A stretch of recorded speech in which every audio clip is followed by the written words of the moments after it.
Hi everyone and welcome back to my channel. So this week I spoke with model and social media influencer Matty Ducker. Here's how it went.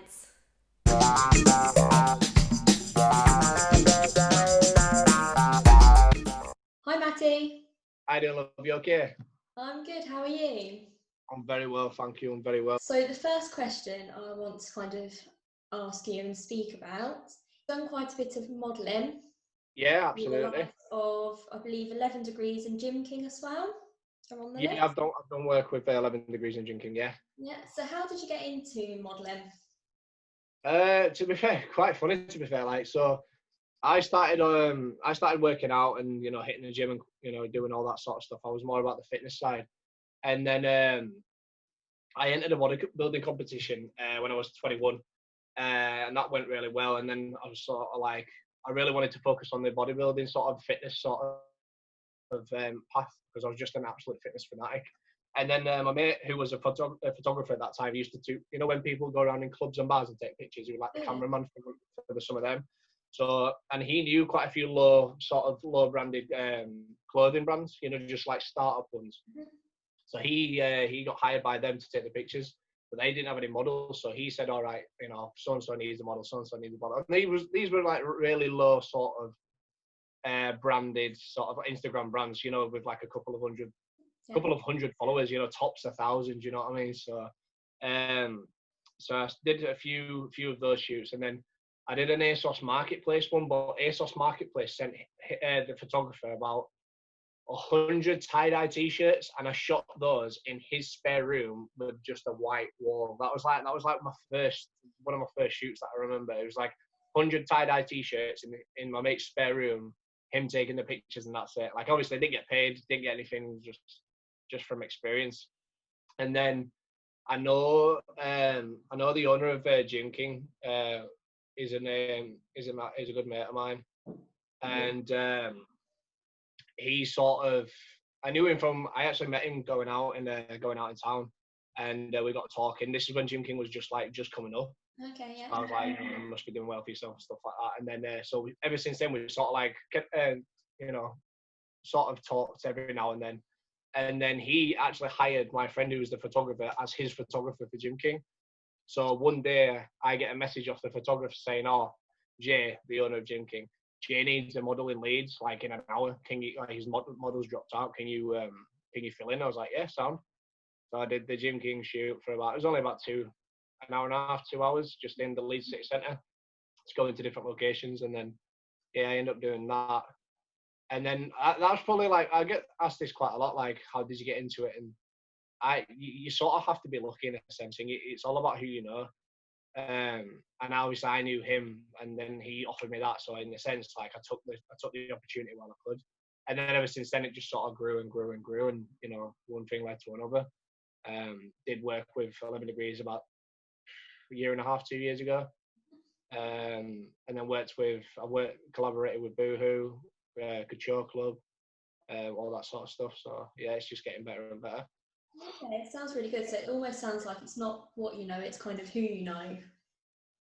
Yeah, I mean, don't get me wrong. Like, I've had loads of people ask me, like, how did you get into modeling? And like, it does help who you know. But if you don't know anyone, my advice to someone would be like, wear what you want and wear what you're passionate about.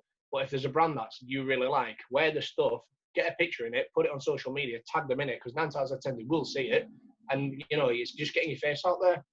That's the way I see it. If you like a clothing brand, wear the brand, expose it for them, and just tag them in it. Just show them that you're on the radar in a sense. You know what I mean? And yeah, just it's all about having good content as well, especially on social media. This day in social media and this day and age, sorry, of social media. Really good content and really good pictures and sort of good editing sort of softwares and stuff like that. So yeah, I mean, you don't have to know everyone in the industry, but it does have its perks. Ever get any negative comments from either your friends or from even people who you don't know? Not really. It's surprisingly not a lot. I thought I'd get a load, but I think this day and age, everyone's doing this sort of thing.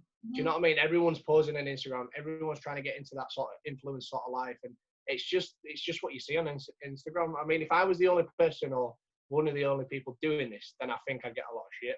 But because 9 times out of 10 you go on Instagram or different social media platforms, and you see a lot of this happening, you don't really see any negative comments. I mean, I've just sort of like I joined TikTok about 6 weeks ago, and I don't personally get any negative comments, but I've seen the stuff that some people post, and it's really bad, like really bad. I don't know what it is. It's just like a massive platform, and people seem to comment just negative stuff on people's content, and yeah, it's just really bad. A lot of negative comments now. Been quite lucky, which is good. I know, yeah. I thought I was going to get the shit ripped out of me. Now, you say about quite a few people want the influencer lifestyle. What do you think it is what attracts people to that lifestyle? I mean, obviously, it's not for everyone. I mean, let's have it right. To be fair, I think it's the popularity. Like, everyone wants to be popular. And no matter how much you deny that, you may deny that, but if the chance came and you said, right, we can guarantee you the whole of the UK would know you. You get exposure, you'd be popular, you'd be famous, all this sort of stuff. As much as you want to say no, I guarantee you say yeah, because it's everyone would know your name. You'd get deals, you get this left, right, and centre. It'd just be overwhelming. And I think that I always compare it to, like, I've had people say to me, I won't care about all that. I won't care about the fame. I was like, let's say if the producers of X on the Beach or Love Island came up to you and said, we want you on the show, would you go tomorrow? Of course you would. Of course you would. Even if you say you hate the show, you would go for the fame, the money, and the exposure. I don't care what you say. I don't care what you say. You would do it. 100%. 100%. Would you say that with social media influencers, the way people look has become quite... You've either got to look one way or another way. For example, you see now a lot of girls are getting their lips done, they're getting lip fillers, people are getting enhancers. I don't know. I mean, it depends on how strong your willpower is. Like, a lot of people do follow the crowd, and I've had filler done. Like, I'm not afraid to say, I've had filler done, but I've got that done because I actually benefited from that from my modelling sort of aspect, and it did. To be fair, I couldn't, like, at first I was skeptical. I got asked by a guy who's had his own practice, excellent practice and excellent doctor. And I went up and I was skeptical at first. I was like, what the fuck am I doing? And I actually had it done. I was blown away by the results, man. It is, I think what it is as well, like, when you get it done and you see the results and you see yourself, like, it's sort of like a glow up, and you're like, whoa, you're not used to seeing yourself this good. And I think that's what it is. I think once you get it done, you're just going to top it up and up and up. And I think that's what it is. And obviously, the more and more people are getting this sort of stuff done, it catches on. So if you've never had it done before and you see all these people looking like really, really glamorous and stuff like that, you're like, oh, maybe I could look like that. And then you get it done, you're like, whoa. And then once you've had it done, that's it. It's a vicious cycle. It's like a tattoo or anything like that, once you take it down. That's going to be my next question, actually, whether it's addictive once you've had it done once, whether you just want to keep going back for more. Oh, absolutely. So yeah, when I got that done, I got my jaw, my chin, my cheeks, and a tiny bit on the right side of my lip there, because my lips are a bit slanted, so I had to have this bit to, like, bring it up a bit. But yeah, when I got that done, was last July, and it lasted about 12 to 18 months. So I'm due a top. I was meant to go get a top up before lockdown. I had my appointment booked. I was going to a new place down in, I think it's Stafford. I was meant to go down there. I had my date planned. I had the time and everything, and then lockdown happened. So yeah, I'm just waiting for this to clear up and I could go get it again. Would you say it's increased your chances of getting a job whilst modelling, getting free clothes, you're influencing? Do you think you've noticed that change? I mean, I was getting quite a lot of work anyway. A lot of work on social media, and getting quite a few modelling jobs without it before I had it done as well. But when I got it done, I wouldn't say it increased, but it just stayed the same. Do you know what I mean? I had bigger brands getting in touch with me. Like, I remember I had it done and I put a few pictures up and stuff like that, and ASOS got in touch with me. So I went down to London to have like a test shoot there. I didn't obviously get the gig, but it just shows, they were interested at one stage. So It sort of stayed the same, if I'm honest. But it opened my eyes. Like, you know, this day and age as well, more and more guys are getting this done, especially in the modelling industry. You know, the ones that I model. And now it's the next to norm. Like, if you did this like 5-10 years ago, if a lad did this 5-10 years ago, you'd be looking at him like that, wouldn't you? You wouldn't, you know, you'd be like, what are you doing? But now, no one bats an eyelid. Like, I thought I was going to get shredded to this by my mates. I thought I was going to get absolutely obliterated. But did it for like the first day. You're like, oh, just walked in, they were like that. And but yeah, and they then just got used to it. So where do you see yourself in 5 to 10 years? I mean, to be fair, I wouldn't mind doing this sort of like the whole social media thing, because ever since I got my first job, like, I've always wanted to have a job where it's on my time. I work for myself. And I've always been like that, and I'm still aiming for that. And if things keep on going the way they are, which I think they will, I can see that happening in like 5-10 years' time. I've always wanted to work for myself. I've always wanted my own business, which hopefully I might have soon. I don't want to give too much away, but hopefully I'll have my own sort of my own thing coming up soon.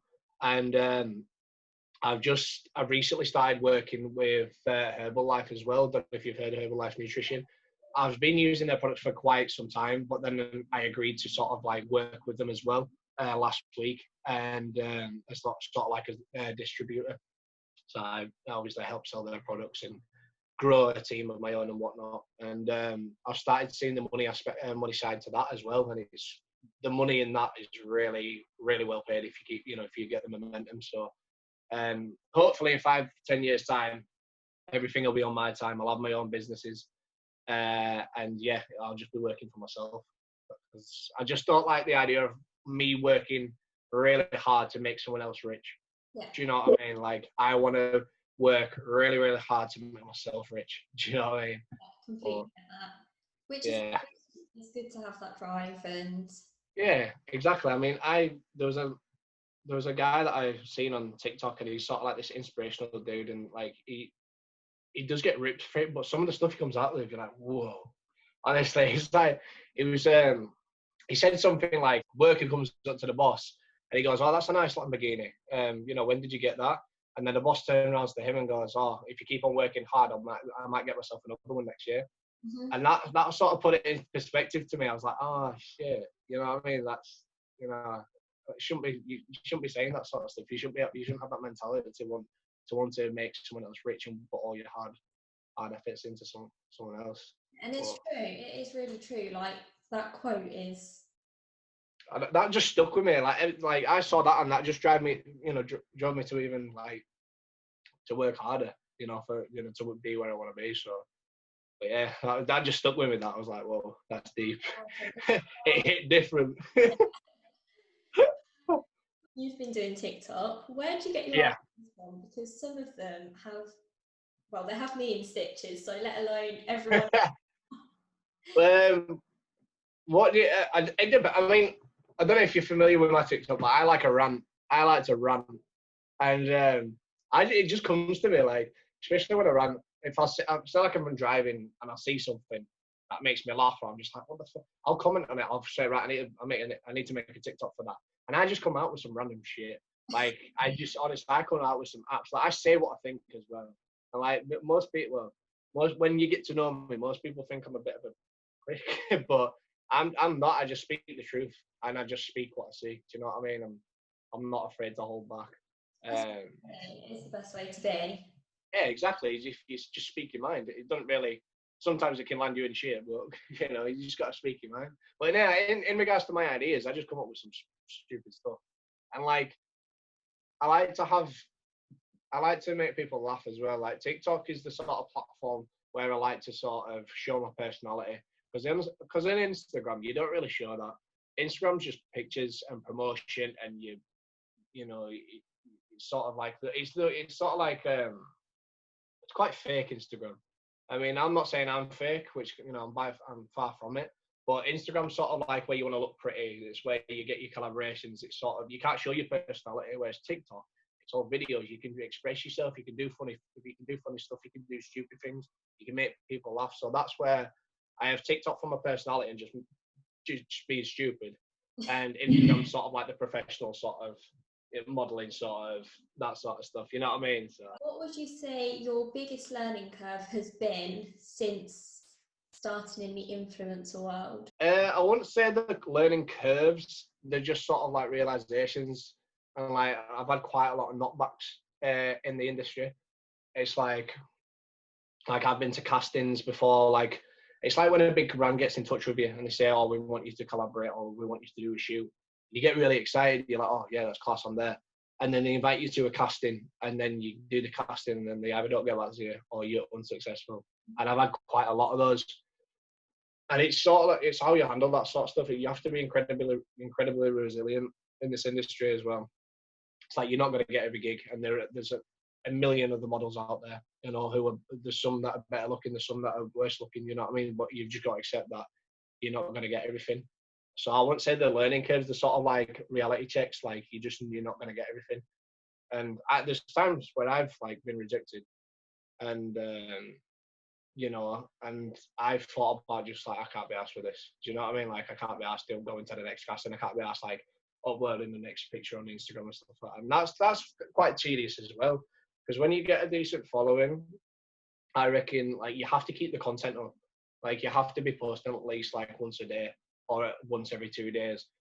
And like if you don't have like all the pictures backed up, you have to get the content. And you have to, it's sort of a cycle. It's sort of a cycle. And I try and do one picture a day, but then sometimes I've left it for like 3-4 days. I'm like, shit, I need to upload. Because like, the last thing you want is people to unfollow you. And at the end of the day, your Instagram, if you've got a decent following, it's your brand. I always say, especially to people wanting to get into the modeling industry, say, yeah, but they go, oh, how do I get a portfolio? And it's like, use your Instagram for your portfolio. That's the way I did it. Like when I was starting off, there was agencies that were charging hundreds of pounds just to get the pictures in a portfolio booklet. I'm like, what's the point of doing that when you've got Instagram right there? Do you know what I mean? So it's just all about being resilient and just accepting the fact you're not going to get everything. Do you know what I mean? And you ever become quite tired from always uploading and oh yeah, without a doubt. It is quite tedious, but I mean, I like what I do. It's good, but especially if I get quite like some months, I'll have really good months. Like I don't know if this is the same to anyone who's sort of like in that same position as me, but some months I'll have really good months. I'll have loads of brands getting in touch with me. I'm in collaboration with him. That I do shoot there, I do shoot there. And then some months I'll be really quiet. Some months I won't have any shoots. I'll have like 1 or 2 brands get in touch with me max. And they're the sort of months where you're just thinking, is it worth? I can't be asked for this sort of stuff. How do you push through them times when you are quieter?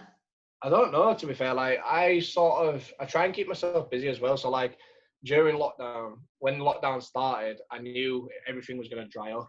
And to be fair, it hasn't totally dried up. I'm still getting into brands getting in contact with me, wanting to collaborate and wanting to work, which is good.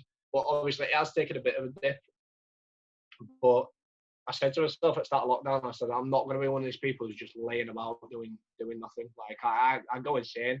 But no, I try and keep myself busy, obviously with Herbalife and the social media, and then obviously the thing that I'm working on now that I can't tell you too much about, but it's coming out in a few weeks as well. So just keep your eyes peeled. But yeah, I try and keep myself, as busy as I can.